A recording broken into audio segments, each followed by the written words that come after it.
오늘 우리에게 허락하신 하나님의 말씀, 그 말씀의 목적이 있습니다. 오늘 말씀을 통해서 우리에게 상황, 또 말씀을 허락하시는 이유가 있다라는 것, 그 이유가 무엇인가, 우리에게 때로는 무언가 곤란한 상황이든지 어려운 상황이든지 그 상황을 통해서 우리에게 하고자 하는 말씀이 무엇인가, 주님께서 주시고자 하는 마음이 무엇인지, 또 말씀을 주시는 이유가 무엇인지 아는 것이 오늘 말씀의 첫 번째 목적입니다. 두 번째 목적은 그 상황에 또 말씀을 통해 주신 하나님의 마음을 우리가 알아차렸다면 우리가 어떻게 주님을 향해 우리의 온 마음을, 전심을 주께 드릴 수 있는가, 그것 알아서 우리의 전심을 주님께 드리는 것, 반응하는 것, 그게 바로 오늘 말씀의 두 번째 목적입니다. 오늘 우리에게 주시는 그 말씀 목적을 순하게 따라서 그대로 따라가는 여러분 되시기를 예수님의 이름으로 축복합니다. 아멘. 오늘 본문은 남유다 이제 13대 왕입니다. 우리가 지난주에 이제 16대 왕 이제 요시아에 대해서 말씀을 들었습니다. 오늘은 이 그 전 왕이 13대 왕 이제 히스기야에 대한 본문인데요. 오늘 열왕기 하서 18장부터 20장까지 이제 히스기야 왕에 대한 기록이 있습니다. 오늘 본문 이제 1절에서 8절인데요. 이 본문에 히스기야 왕에 대한 그 총평가, 이제 이렇게 축약한 어떠한 일생을 살았는가, 하나님께서 이 히스기야 왕에 대한 평가를 어떻게 내리시는가를 축약해서 보여주고 있습니다. 그 중에 이제 3절, 5절, 6절을 제가 읽어보겠습니다. 히스기야가 그의 조상 다윗의 모든 행위와 같이 여호와께서 보시기에 정직하게 행하여 히스기야가 이스라엘 하나님 여호와를 의지하였는데 그의 전후 유다 여러 왕 중에 그러한 자가 없었으니 곧 그가 여호와께 연합하여 그에게서 떠나지 아니하고 여호와께서 모세에게 명령하신 계명을 지켰더라. 아멘. 히스기야 왕은 하나님 보시기에 정직하게 행했습니다. 또 여호와를 의지하고 주와 연합했다라고 이제 히스기야에 대한 총평가를 열왕기하서에서 하나님 말씀을 통하여 내리고 있습니다. 이제 당시 그 이제 문화적 배경, 상황적 배경, 히스기야가 어떤 상황 가운데 어떠한 선택을 했길래 어떻게 하나님의 말씀에 반응하고 어떻게 하나님께 마음을 드렸길래 이런 이제 좋은 평가를 받았는가, 이제 그런 것들을 좀 살펴볼 텐데요. 이제 히스기야가 13대 왕이라고 제가 말씀드렸잖아요. 이제 그 앞에 12대 왕인, 그러니까 이제 히스기야의 아버지죠. 12대 왕인 아하스 왕이 있었습니다. 아하스 왕은 이제 우리 지난 말씀 들을 때 므낫세 왕이 이제 14대 왕이었잖아요. 히스기야 다음 왕, 히스기야의 이제 아들이었는데 그 왕이 이제 매우 악한 왕이었다라고 말씀을 드렸습니다. 이제 오늘 이 히스기야의 아버지인 이 12대 왕 아하스 왕도 이제 만만치 않은 왕이었습니다.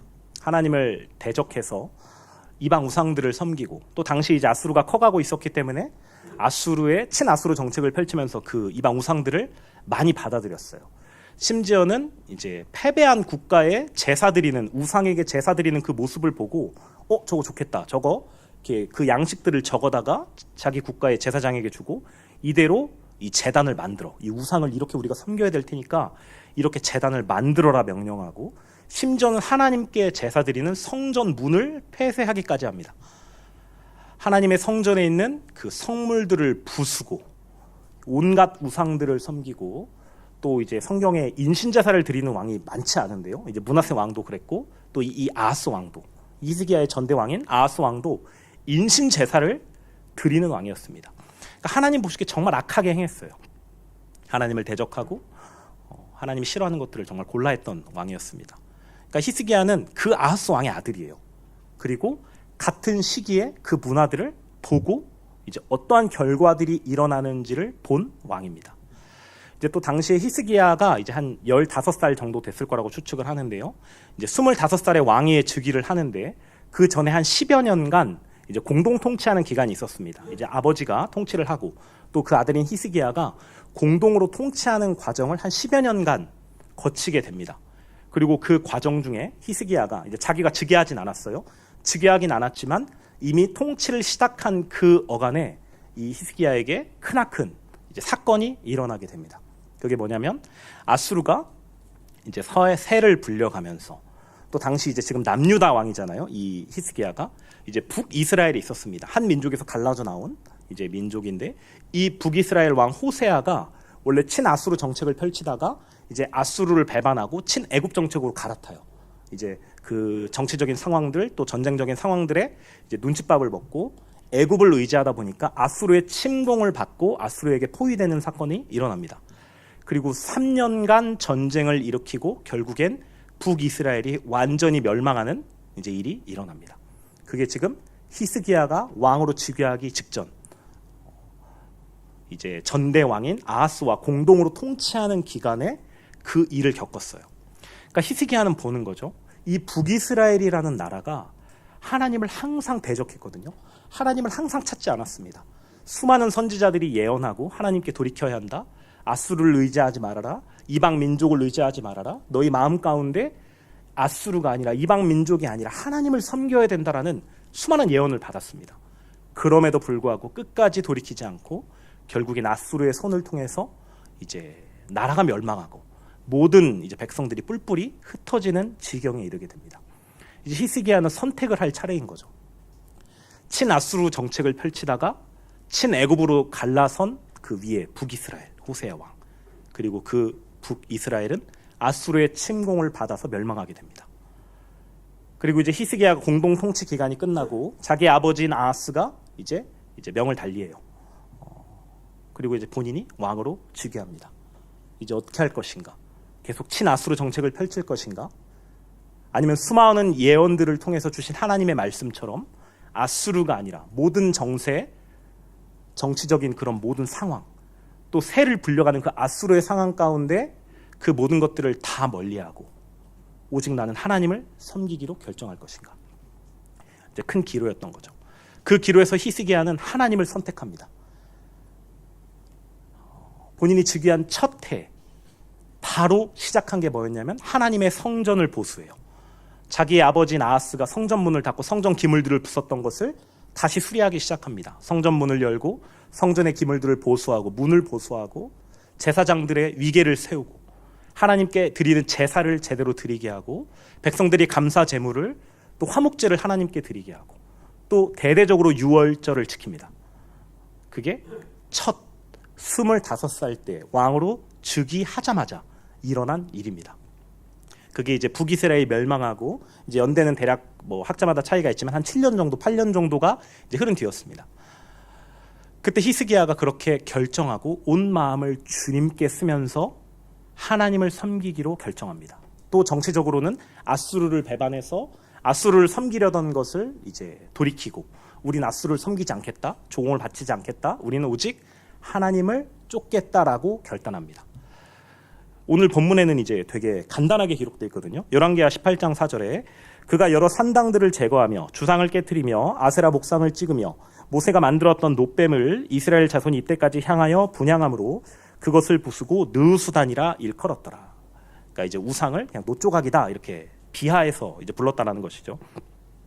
이 내용들이 역대하에 보면은 아주 자세하게 기록되어 있습니다. 거의 이제 몇 장에 걸쳐서 이 히스기야 왕이 어떻게 종교 개혁을 일으켰는가, 어떻게 성전들을 보수하고 어떻게 제사장들을 다시 세우고 하나님을 향한 예배, 또 번제와 화목제, 또 유월절을 어떻게 지켰는지가 아주 자세하게 기록되어 있습니다. 이 첫 단추가 이 히스기야의 왕의 이제 일생에 어떠한 영향력을 끼치는지 우리가 계속 보게 될 텐데요. 동일하게 우리가 우리의 모습들을 좀 보았으면 좋겠습니다. 당시 아수르를 배반한다는 건 쉬운 일이 아니었습니다. 모든 정치적인 또 전쟁의 그 국력 차이는 이제 쉽게 따라잡을 수 있는 게 아니었거든요. 그리고 심지어 바로 위에 있던 국가인 북이스라엘마저 아수르에 의해 멸망당해 버렸습니다. 그때 그 국경선을 맞대고 있는 아수르와 척을 지고 나는 하나님만을 선택하겠다라는 결정, 이것은 우리의 온 그 마음이, 온 정신이 그 말씀을 붙들지 않으면, 하나님이 우리의 1등 되지 않으면, 하나님께서 우리의 영광 가운데 임하시지 않으면 되는 일이 아니에요. 이 히스기야의 첫 발걸음이 우리의 삶 가운데 세상 가치와 부딪히는 그 삶 속에서 꼭 하나님을 향한 전심으로 확인되었으면 좋겠습니다. 그럴 수 있기를 예수님의 이름으로 축복합니다. 그런데 이제 히스기야의 삶이 그 다음부터 이제 하나님을 섬겼으니까, 온 마음을 다해 하나님께 그 나라의 전부를 드렸으니까 이제 계속 평탄했는가? 이제 그렇지 않습니다. 오늘 말씀을 이렇게 쭉 읽어보면 히스기야는 여러 가지 이제 그 위기들을 겪게 됩니다. 상황적인 또 개인적인 위기들을 겪게 되는데요. 이제 열왕기하 18장 13절에 이렇게 기록합니다. 히스기야의 왕 제14년에 즉위하고 14년이 됐어요. 아수르의 왕 사느립이 올라와서 유다 모든 견고한 성읍들을 쳐서 점령하매. 올 게 왔습니다. 자신이 처음 아수르를 배반했을 때로부터 14년이 흘렀습니다. 이제 꽤 시간이 흘렀죠. 당시 아수르는 또 다른 지역과 전쟁을 하고 있었기 때문에 이제 이 남유다에는 신경 쓸 겨를이 좀 없었던 것 같아요. 그런 정치적인 것을 살펴보면. 근데 어쨌든 14년이란 시간이 흘렀습니다. 히스기야는 하나님을 향해 온 마음을 드리기로 결단하고 온 백성이 그 종교 개혁을 일으키며 하나님께 대한 예배를 회복하고 또 유월절을 지키고 하나님의 말씀을 따라 살려고 애썼어요. 그리고 14년이 흘렀습니다. 그리고 자기가 배반했던 아수르가 이제 남유다에 쳐들어옵니다. 이때 히스기야의 반응이 그렇게 썩 모범적이지 않았습니다. 어떻게 했냐면 바로 하나님께 묻지 않고 이제 아수르에게 우리가 조공을 바치겠으니 우리에게 짐을 지워주세요. 그리고 이제 군사를 물려주세요. 이렇게 사자를 보냅니다. 그래서 이제 금과 은을 요구하고 이제 국가 재정으로 가지고 있는 모든 금과 은을, 심지어는 이제 왕궁 기둥에 있는 금까지 베껴서 성전에 있는 금을 이제 도금했던 것들을 다 긁어가지고 그 아수르에게 조공으로 바쳤다라고 기록되어 있습니다. 그렇게 해서 이제 아수르가 물러갔다가 왔는지 아니면 바로 다시 쳐들어왔는지는 알 수 없지만 그럼에도 불구하고 아수르는 또 다시 남유다를 침공합니다. 이번에는 어떻게 할 수가 없어요. 이제 짐을 지워도 우리가 지불할 돈도 없어요. 그래서 이번엔 이 히스기야가 어떻게 수를 쓰냐면 애굽에 사자를 보냅니다. 애굽에 사자를 보내서 우리와 같이 전쟁을 해서 이 아수르를 몰아내자라고 이제 마음을 쓰죠. 그래서 이제 아수르의 장군인 랍사게가 군대를 이끌고 쳐들어와서 히스기야를 조롱하고 그 백성들에게 너희에겐 가망이 없다라고 이제 조롱하는 장면들이 계속해서 기록되어 있습니다. 너희 언제까지 그 썩은 지팡이인 애굽을 의지할 거야? 그 랍사게가 하는 말이에요. 그 랍사게 장군이 너희 하나님을 의지한다고 너희 그렇게 말하는데 너희 하나님 여호와가 너희를 지켜줄 수 없어. 그 썩은 지팡이인 이제 몰락해가는 그 애굽이 너희를 지켜줄 수 없어. 우리 아수르가 너희를 다 집어삼킬 거야. 그러니 너희는 항복해라고 종용하는 장면들이 이제 쭉 기록되어 있습니다. 그 상황에서 히스기야는 이제 그제서야 하나님께 무릎을 꿇고 하나님께 간구하기 시작합니다. 하나님 살려주옵소서. 그리고 저 랍사게라는 장군이 하나님을 모욕하여 저 하나님을 욕되게 했던 것들을 기억해 주세요. 그리고 이 공경 가운데 우리를 구해 주셔서 하나님이 만왕의 왕이심을 알게 해 주세요. 이렇게 기도합니다. 그리고 이제 이사야 선지자에게 바로 그 기도를 하면서 이제 사람들을 보내거든요. 이사야 선지자를 통해 하나님의 말씀을 이제 받아와요. 이사야 선지자가 하나님의 말씀을 대언하기를 그 랍사게를 두려워하지 말아라. 그 랍사게는 그 본국에서 온 소식을 듣고 다시 자기 본국으로 돌아갈 거야. 그러니까 너는 두려워하지 마. 라고 예언 하나님의 말씀을 전합니다. 이제 그렇게 실제로 랍사게는 본국에서의 소문을 듣고 자기의 왕, 다른 곳에서 전쟁을 치르고 있는 자기의 왕에게 이제 군대를 이끌고 돌아갑니다. 근데 이제 돌아가서 보니까 또 다른 이제 국가가 또 아수르를 치려고 또 전쟁을 이제 하는 그런 상황이었던 거예요. 그래서 아수르 왕이 이번에는 사자를 통해서 편지를 보냅니다. 편지에도 똑같은 내용이 기록되어 있었어요. 너희 남유다, 너희의 신이 너희가 섬기는 그 여호와가 이 아수르의 왕인 나로부터 너희를 지켜줄 수 없어. 너희는 이제 다 멸망할 거야. 너의 신이 이방의 모든 신들 봐봐. 아수르의 왕인 내가 쳐들어갔을 때 그들의 나라를 지켜준 왕, 신 아무것도 없었어. 너희도 마찬가지로 나 아수르의 이 왕인 나에게 너희가 반드시 멸망하게 될 거야 라고 이제 그 편지를 보냅니다. 그 편지를 받은 히스기야는 바로 그 편지를 펼쳐놓고 또 이제 기도합니다. 하나님께 간구하며 기도해요. 그리고 이사야를 통해서 또 하나님의 말씀을 받습니다. 그 아수르의 군대를 내가 물리칠 거야. 그 아수르가 너희를 침략하지 못하게 할 거야. 그리고 너희 남유다를 세워서 포도나무가 뿌리를 내리고 열매를 맺듯 너희 남유다가 다시 하나님 앞에 세워지게 될 거야라는 하나님의 말씀을 주십니다. 그리고 실제로 이제 하나님께서 하나님의 사자를 보내셔서 하루 만에 아수르의 군대 18만 5천 명을 이제 일거에 이제 처리하시는, 일거에 죽이시는 역사를 일으키십니다. 그래서 아수르는 본국으로 돌아가죠. 이제 그러한 일들이 지금 히스기야에게 있었습니다. 히스기야의 그 인생에 이제 세 가지 큰 사건이 일어나는데요. 첫 번째가 아까 말했던 북이스라엘 멸망을 지켜봤던 것. 거기에 이 히스기야 왕의 반응은 전심으로 하나님께 마음을 드리는 것이었습니다. 그리고 두 번째, 아수르가 이제 제위 14년 때에 쳐들어왔을 때에는 약간 삐끄덕하는 모습을 보여줘요. 처음에는 자신의 공물을 바쳐서 아수르를 물리치고, 두 번째에는 애굽을 의지해서 이 난관을 해결하려고 하고, 그리고 마지막에 하나님을 찾아서 결국 하나님께서 역사하시고, 또 하나님께 이사야를 통해서 하나님의 약속의 말씀, 내가 너희를 세울 것이다. 너희는 아수르를 두려워하지 말아라. 아수르가 너희에게 아무런 해를 끼치지 못할 거야. 내가 너희의 하나님이야. 라는 말씀을 주십니다. 이 과정을 통해서 이제 히스기야의 그런 변화들을 좀 볼 텐데요. 여기서 히스기야의 사건이 끝나지 않았습니다. 여기서 이제 아수르를 물리치고 히스기야가 이제 평안히 살았더라 했으면 좋았을 텐데 그렇지 않아요. 하나님께서 또다시 역사를 일으키십니다. 이번에는 이사야 선지자를 통해서 너에게 죽을 병이 걸렸다라는 소식을 전하십니다. 히스기야가 이제 죽을 병에 걸렸어요. 이제 그 말씀에 보면은 맨 앞에 이제 그때라고 이제 기록하고 있거든요. 그때에 그 아수르의 모든 세력들이 물러간 그때, 본인이 기도해서, 국가가 기도해서 이사야의 말씀을 받아서 하나님께서 그 아수르를 물리치신 그때에 히스기야가 죽을 병에 걸립니다. 그리고 이사야 선지자를 통해서 하나님의 말씀을 전하십니다. 너 이제 죽을 때가 됐다. 너의 집을 정리하라 말씀하십니다. 그래서 이제는 그 이제 죽을 거라는 하나님의 선고잖아요. 실제 병에 걸렸고 이사야 선지자를 통해서 실제 너 죽을 거야라는 하나님의 말씀을 듣게 됩니다. 그리고 이제 히스기야는 다시 돌이켜서 주님을 찾게 됩니다. 열왕기하 20장 2절에 이렇게 기록합니다. 히스기야가 낯을 벽으로 향하고 여호와께 기도하여 이르되 여호와여 구하오니 내가 진실과 전심으로 주 앞에 행하며 주께서 보시기에 선하게 행한 것을 기억하옵소서 하고 히스기야가 심히 통곡하더라. 히스기야가 전심으로 구했습니다. 그러면서 지금 뭐라고 기도하냐면요. 내가 진실과 전심으로 주 앞에서 행했습니다. 주께서 보시기에 내가 선한 일들을 행했습니다. 주님, 그걸 기억하여 주세요. 이 기도를 하나님께서 들으셨습니다. 그리고 이사야가 이제 너 죽을 거야, 집을 정리해라는 예언을 하고 그 성읍을 가는데 성읍 중앙에 이르기도 전에 다시 이사야 선지자에게 하나님의 말씀이 임합니다. 그래서 이사야 선지자가 다시 와요. 그래서 이제 하나님의 말씀을 전합니다.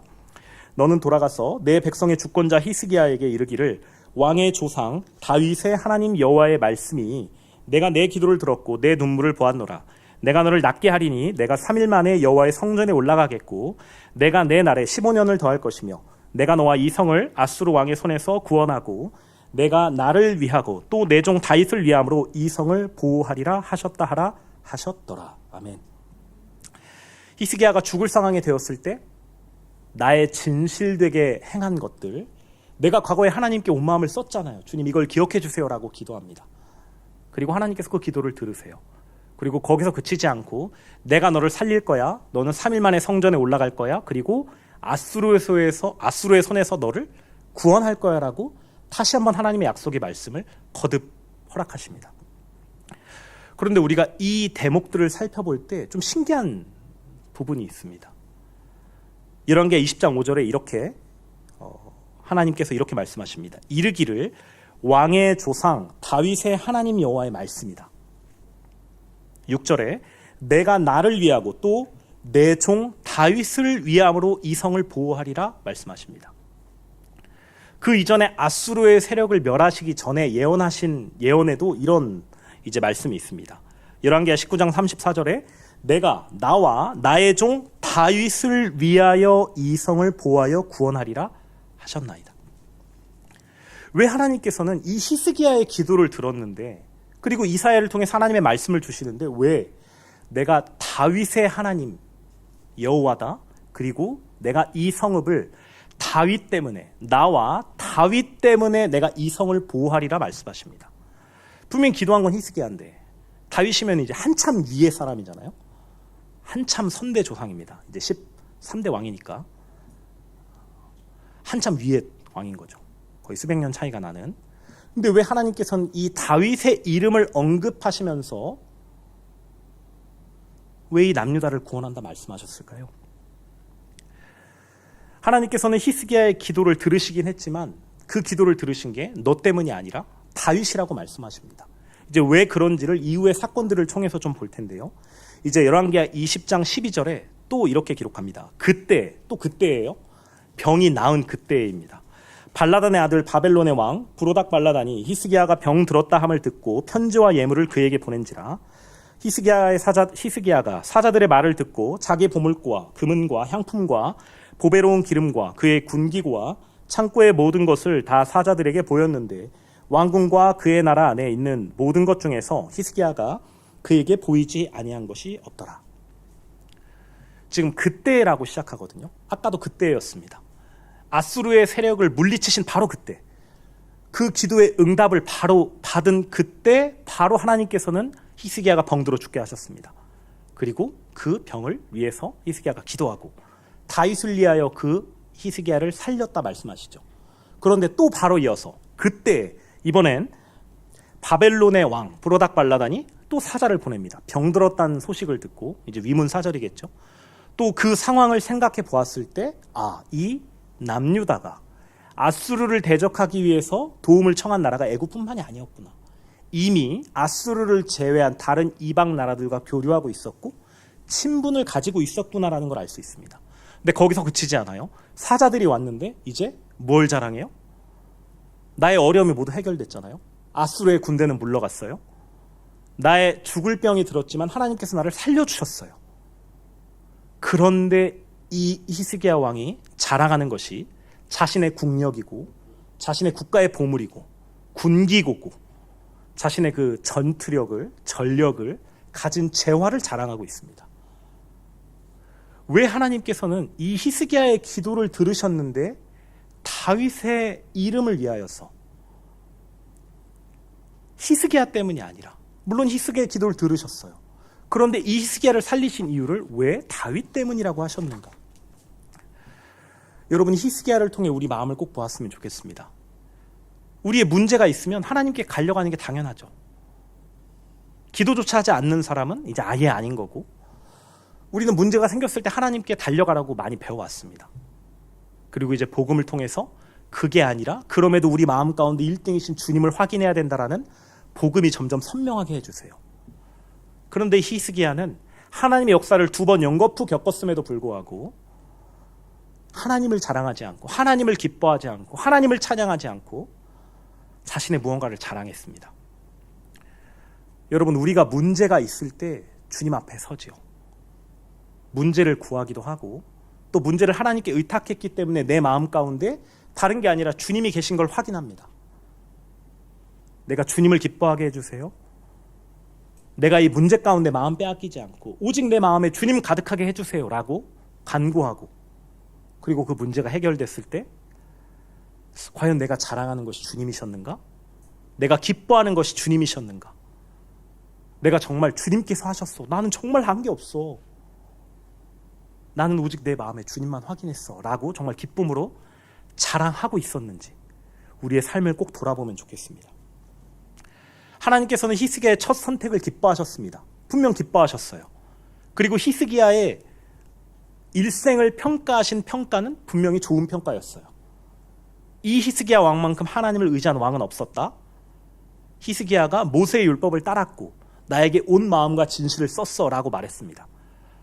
그러나 그 히스기야의 왕의 일생이 그렇게 항상 평탄하지만은 않았습니다. 하나님께서 허락하신 상황들이 있었습니다.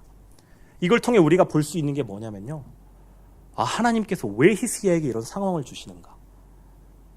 분명히 그 시작에 하나님을 향해 온 마음을 쏟고 종교개혁을 일으켰는데 14년이 지난 그때 왜 하나님께서는 아수르를 통하여 이 남유다를 치게 하셨는가? 허락하셨는가? 우리가 그걸 꼭 좀 기억했으면 좋겠습니다.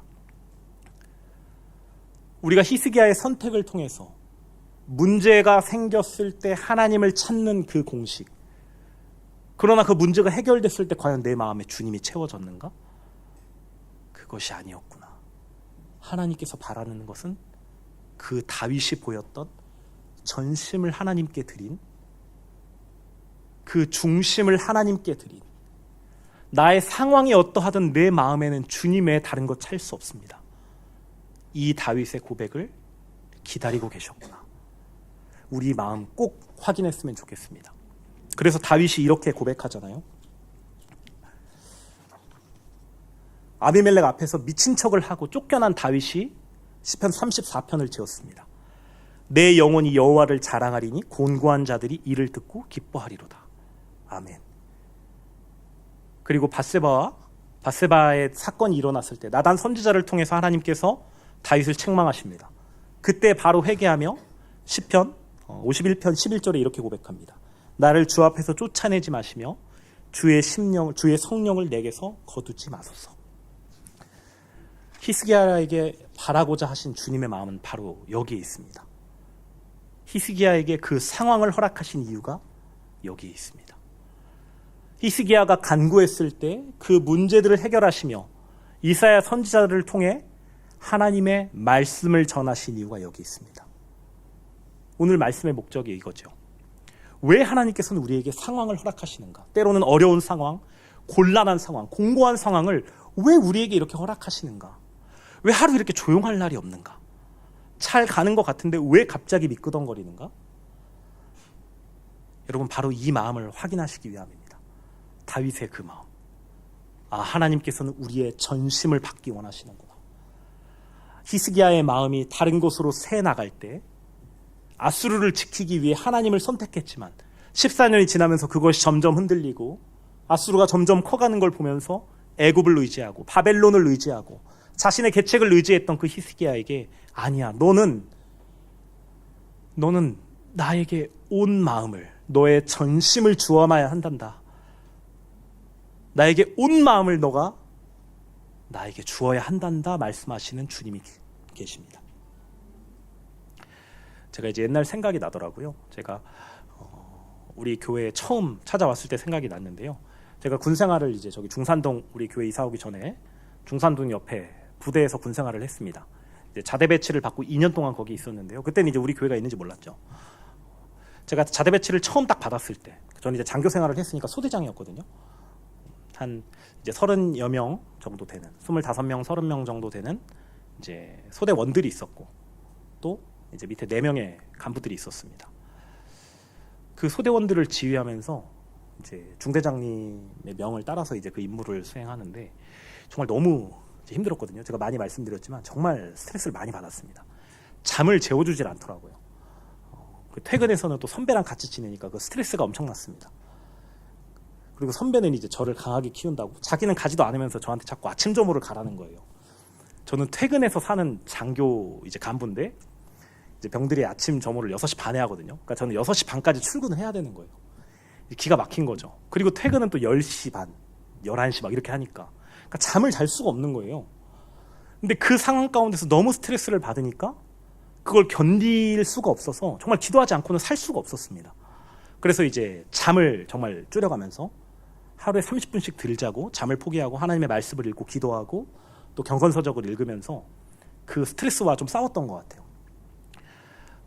그리고 이제 1년이 지났습니다. 이제 저를 힘들게 했던 그 중대장님이 이제 딴 부대로 가시고 새로운 중대장님이 오셨어요. 이제 너무 편해지는 거예요. 자기 할 일만 정말 딱 하면 아무런 터치하지 않고 이상한 거 안 시키고 그 다음에 이제 자기 할 일을 막 넘기지 않고 단지 이제 저에게 운동을 시킨다는 것만 빼면 아주 정말 좋은 중대장님이셨어요. 근데 퇴근 시간이 빨라지고 제가 시간이 정말 많아졌잖아요. 시간이 많아졌다는 얘기는 제가 하나님께 기도하고 말씀을 보고 하나님과 함께 할 시간이 많아졌다는 거죠. 예, 어떻게 됐는지는 이제 우리 모두가 다 알고 있습니다. 네, 정말 그렇게 주님을 더 찾았을까요? 더 주님과 깊은 사귐의 시간, 교제의 시간을 제가 가졌을까요? 아니요, 그렇지 않았습니다. 더 주님과 멀어지고 시간은 많아졌지만 하나님께 드릴 수 있는 시간 더 많아졌지만 오히려 더 하나님과 멀어지고 제 인생의 가장 어두운 시기를 보냈습니다. 가장 하나님과 친밀하지 않고 하나님을 찾지 않는 시기를 보냈습니다. 심지어 복음에 대해서 들었고 예수님이 누군지도 알았는데도 그 힘없고 무기력한 시기를 지났습니다. 나중에 말씀을 듣고 복음이 선명해지고 나서야 나는 나의 존재는 저절로 절대 주님과 가까워질 수 없는 존재구나라는 걸 알려주셨어요. 내가 주님께 정말 간구하고 에너지를 쓰고 기도하고 내가 정말 작정하고 주님 앞에 서지 않으면 저절로 있는 내가 점점 더 주님과 친해질 수 없구나. 그걸 정말 선명하게 알게 하셨습니다. 이제 그게 저에게 허락해 주신 인간이죠.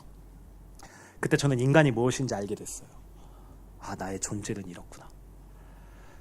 여러분, 히스기야가 그렇습니다. 처음에 한 그 선택, 북이스라엘의 멸망을 보고 내가 섬길 분은 오직 주님이시구나. 북이스라엘의 모든 왕들이 하나님을 배반하고 결국 그 하나님의 진노를 받아서 멸망했구나. 내가 해야 할 건 그 주님을 향해 온 마음을 드리는 것이구나 확인하고 그 나라의 명운을 하나님께 온전히 드렸지만 시간이 흐르면서 하나님과 점점 멀어지고 계산하게 되고 정치적인 안목이 생기면서 이 이방 민족과 동맹을 맺는 것으로 하나님을 대신할 수 있구나. 아수르를 대적할 수 있겠구나. 나에게 닥친 문제들을 해결할 수 있겠구나. 여러분, 히스기야의 그 시작은 분명 주님을 향했습니다. 그리고 우리에게도 그 고백들이 있어요. 십자가 복음을 통해서 나의 그 모든 상황 가운데 나는 오직 주님만 선택하겠습니다라고 결정한 그 순간들이 있습니다.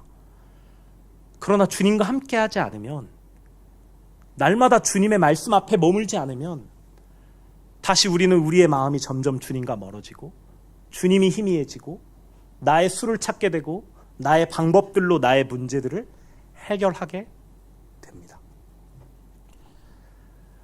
여러분, 오늘 마음보기가 그래서 알아듣고 전심으로입니다.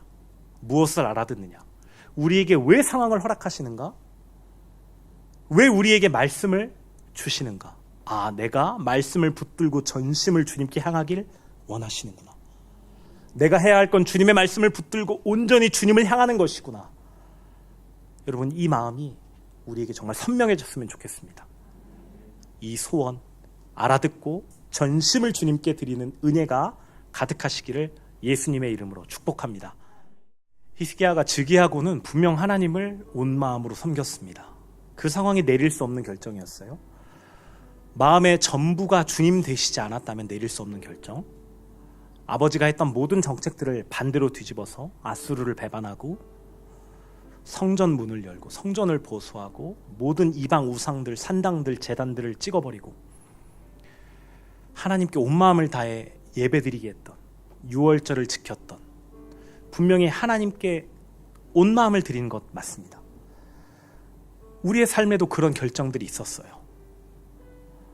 그러나 시간이 지나면 지날수록 저절로 주님과 더 친밀해지지는 않습니다. 우리가 주님의 말씀을 날마다 붙들고 주님 앞에 날마다 머물지 않는다면, 매일 매순간 주님 앞에 서서 주님과 친밀함으로 기도하지 않는다면 반드시 우리는 우리 마음에 계셨던 주님이 희미해지고 다른 문제의 상황들, 나를 힘들게 하는 것들이 내 마음에 들어오게 됩니다. 히스기야가 그랬어요. 모양이 있더라도, 하나님께 구하는 모양이 있더라도 그 가운데에 애굽을 의지함이 있고 바벨론을 의지함이 있고 내 계략들을 의지함이 있는 히스기야의 모습.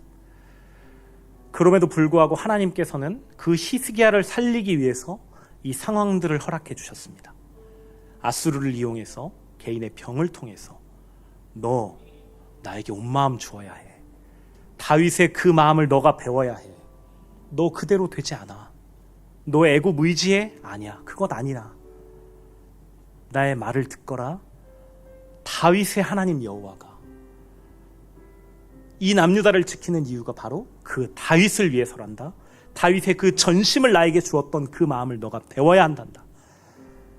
그리고 그렇게 주님께서는 이사야를 통하여 또 말씀을 허락해 주셨습니다. 이제 우리에게 선명해져야 돼요. 이 상황이 왜 왔는가? 다른 것 아닙니다. 우리 마음 주님께 전심으로 드리게 하기 위해서 주님께서 그 상황을 허락해 주셨습니다. 그리고 그 상황 가운데 반응하도록 주님께서 우리에게 그리스도의 몸을 통하여 말씀을 허락해 주셨습니다. 이제 우리가 해야 할 것 분명하지요? 우리 마음 주님 주신 말씀을 붙들고 그 상황 가운데 또 말씀을 붙들어야 하는구나, 말씀을 붙들고 주님께 온 마음을 드리는 것, 그것이 우리가 해야 할 일입니다. 우리 시간 같이 기도하기를 소원합니다. 주님, 내가 주님께 나의 전심을 드리지 못했습니다. 나의 온 마음을 주님께 드리지 못했습니다. 주님, 이것을 회개합니다. 그리고 주님 주신 말씀을 붙들고 나 예수님과 연합해 십자가에서 죽었음을 선포합니다. 내 마음 주님께 전심으로 드립니다. 우리 기도 제목 가지고 하나님께 같이 구하도록 하겠습니다. 우리 지난주 수요일에도 요시야 왕에 대한 말씀을 들었습니다. 온 마음을 주님께 썼던 그 요시야 왕에게 하나님께서는 발견되지 않았던 하나님의 율법 책을, 말씀을 허락해 주셨습니다.